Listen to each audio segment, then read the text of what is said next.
on the executive board of the World Economic Forum. That's one of the most powerful public globalist organizations, if not the most powerful. But then even before he began to get really critical of it in the last 10 years, I'd already read some of his writings that were promoting kind of an Americana system worldwide.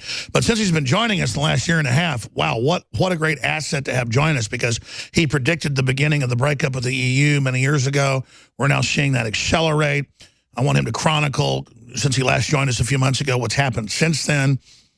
Attempts to prop up this anti-free market facade, its attacks on families, its political goals, why it's allied with the most radical forms of Islam, and then what he really thinks Trump is up to trying to counter this. Ted Malloch, tedmalloch.com, joins us. He also has a new book out we'll tell you a little bit about coming up later, dealing with business, common sense, business, and more. In fact, here it is right here. I'd taken my copy home and read it a month ago, but Nico just handed me another copy. Principles for Profitable Leadership. So clearly the whole agenda of the globalists is to make you stymied, to handicap you so they can have an organized, centralized economy. Well, we know from North Korea, Venezuela, Cuba, Russia, under communism, that is a nightmare. We know the free market system is the way to go. So in this segment, let me just get the weather forecast from him. When we see their attempts to overthrow Trump, saying he's a Russian agent, we see the attempts to stop nationalism in Europe. Is it fair to say it's failing, with Merkel about to be out, Macron's trying to sound like, that's coming up next segment, a populist now? I mean, really, in evidence, we see victory, but in rhetoric, I hear them saying we've all been defeated. What's the truth from your perspective? Well, the truth is the battle is still on, and we have seriously not won that battle. The war is maybe in the early stages, and I think that we have to take it to them. I just got out of the British Parliament. I was just there minutes ago, and I was talking to a number of Conservative MPs. And I would say there's only a fraction of those British Conservative MPs who understand the war that we're facing, and the fact that socialism and worse are at their doorstep. In some ways, some of them even capitulate to the centralizing and statist orientations in Europe.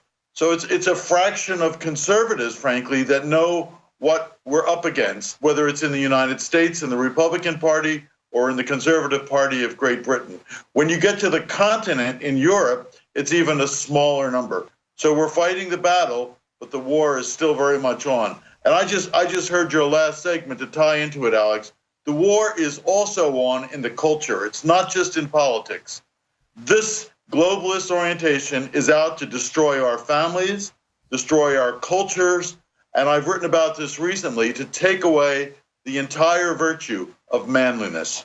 And we're going to talk about that, because I was going to get into that today. It's funny you sent me an article, unbeknownst, so we're on the same wavelength here. But what you said is very, very critical, I think really astute.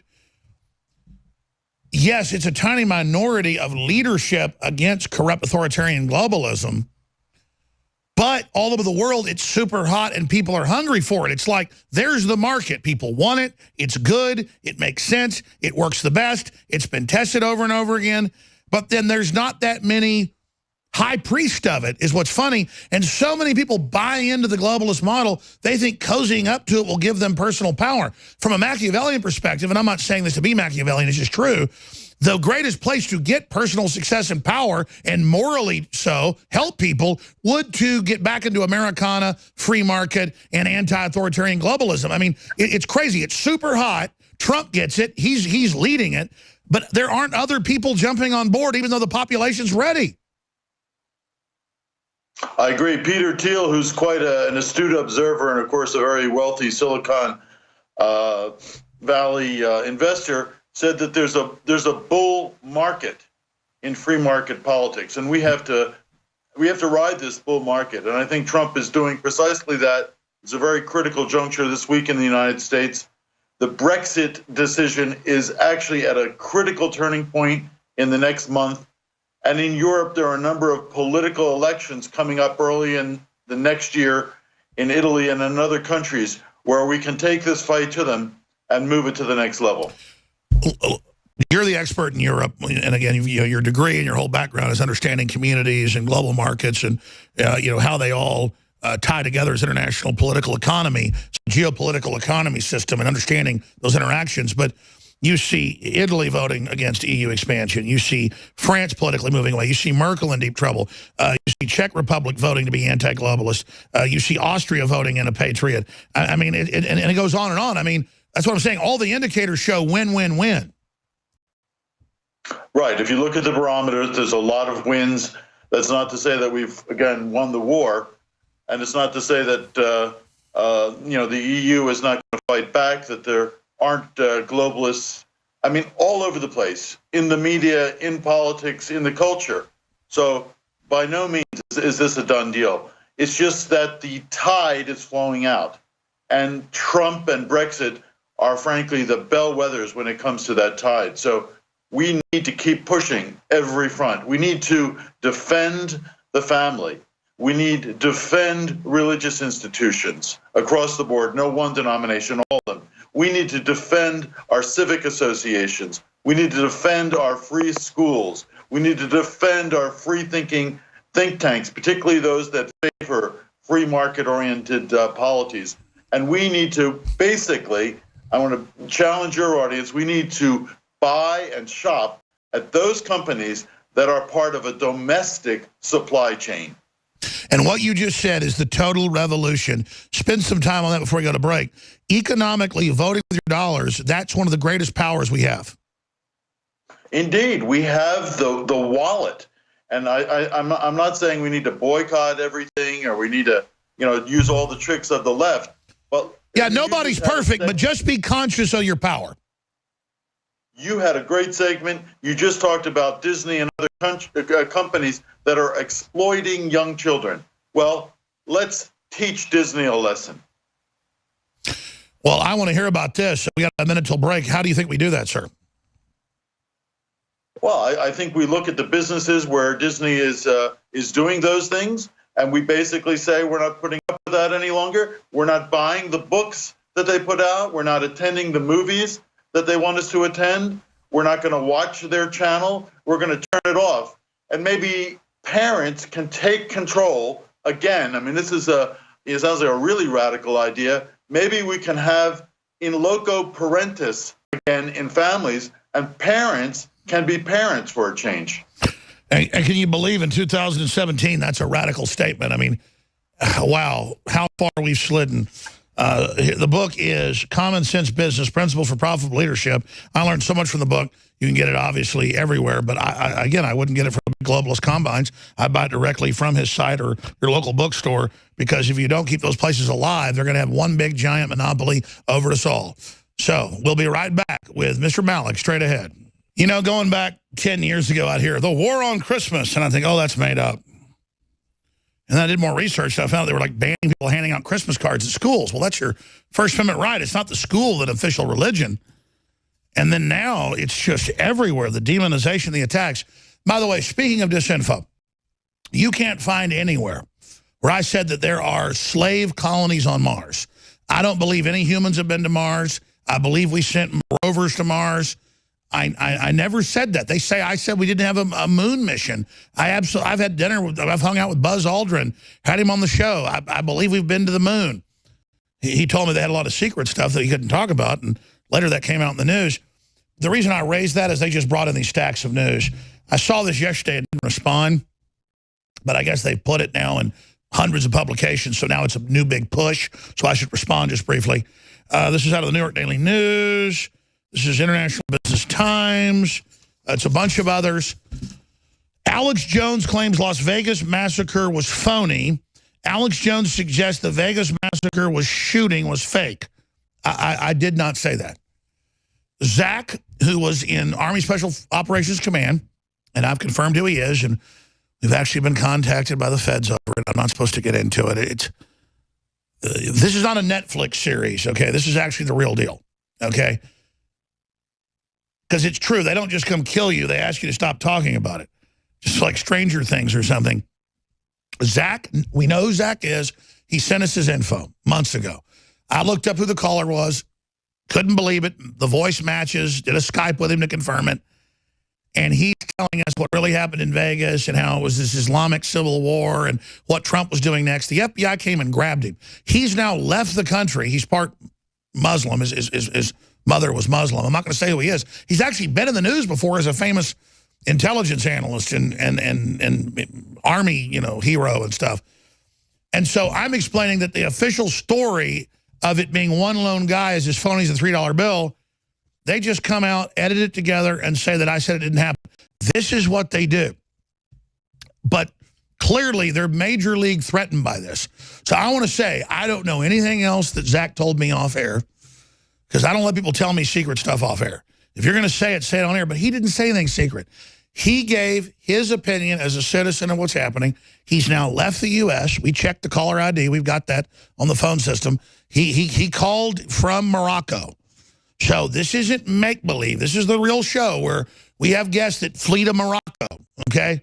So this is going on. Now, Ted Malloch, he's the former board member of the Davos Group and headed up the Aspen Institute and has been at the very highest levels of the system. It's not all one monolithic system, but he's been criticizing globalism, being authoritarian for a long time. So I want to give him the floor now to get into what's happening with Brexit, what's happening in Europe, what's happening with these fights with the unelected EU. He heads up the Theodore Roosevelt Institute as well. He's got the new book out, Common Sense Business. But I'm sorry I had to segue with that. They're just really hitting us with this information.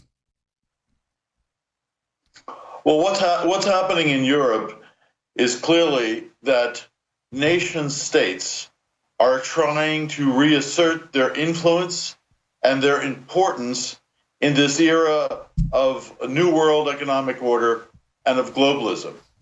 So the powers that be, whether it's the United Nations or the European Union or any one of their agents, and there are a number of them, particularly in the world of publications and the world of media, are trying to snuff out and put down all of these national leaders, whether it's Orban in Hungary, the presidency in Poland, the Brexit, Nigel Farage and the Conservatives in the UK. Anywhere that this occurs, they'd like to put it out, put the fire out, put it away, demonize it, call them racist, call them all names.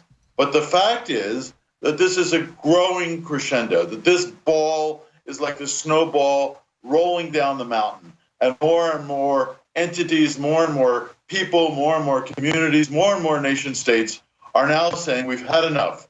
We're taking back control. We are going to be independent. Everywhere I go, they pick up Trump's line. We're going to make Italy great again. We're going to make Poland great again. We're going to make Romania great again. You can fill in the blank. So he has unleashed something. It's a power in the world that has to do with the resurgence of the nation state. And again, I agree. We shouldn't put too positive a prognosis on this because we're having a lot of victories, but they're pushing back. They're striking back. They're getting more nasty. They're suing everybody in tarnation that just tries to promote free market. They're getting more and more shrill, just at a gut level, Mr. Malloch. Because you're a smart guy. It's how you got to be one of the board members of the Davos Group and so respected across the world. What is the sense, not just of yourself, but other people who are pragmatic, free market, common sense, successful world citizens, and none of us are against being a world citizen. We're just against forced globalism. What is your pragmatic sense versus what these zealots are pushing? They're like rabid dogs because we don't want an unelected EU. I mean, what's their problem? Well, I think that if you look at the man and woman in the street, obviously they don't know everything that's happening, but they see this burdensome regulatory state, which is very taxing, which drives up the cost of goods, which has basically seen all of or many of their manufacturing jobs flee to other countries like China and Mexico. And they're saying, we have to push back. We have to have other kinds of political leaders to take this fight to the globalists. If you take the discussion within the political circles, I think that there are still a minority of people, but they're ascendant, who are able to coalesce different coalitions. Exactly. in And if various it's countries. ascendant and it's historical and it's Renaissance based and it's unstoppable if people get behind it, why aren't more people joining it? That's what I'm saying. The paradox of it's super popular, it's the sexiest avant-garde thing, and then there's so few leaders in it. Well, I think there are leaders, and we have to, applaud those who have stepped out of the establishment to be that kind of leader. Sure, yourself and people like Matt Drudge or Ron Paul or Donald Trump or Nigel Farage. I mean, yes, I know there are a lot of great leaders, hundreds, but per capita, you should have thousands of leaders. Correct, and we should have more alternative outlets. We should have more radio and television broadcasts. We could even penetrate universities and think tanks, I think, more than we're doing. So I'm not saying that we should have a 5-year plan, that this is going to be centrally planned. A lot of it is spontaneous. A lot of it just, sort of takes place. But we have to encourage and fan those flames. So I'm actually, from where I sit, I'm mildly, if not more than mildly encouraged by what I see happening.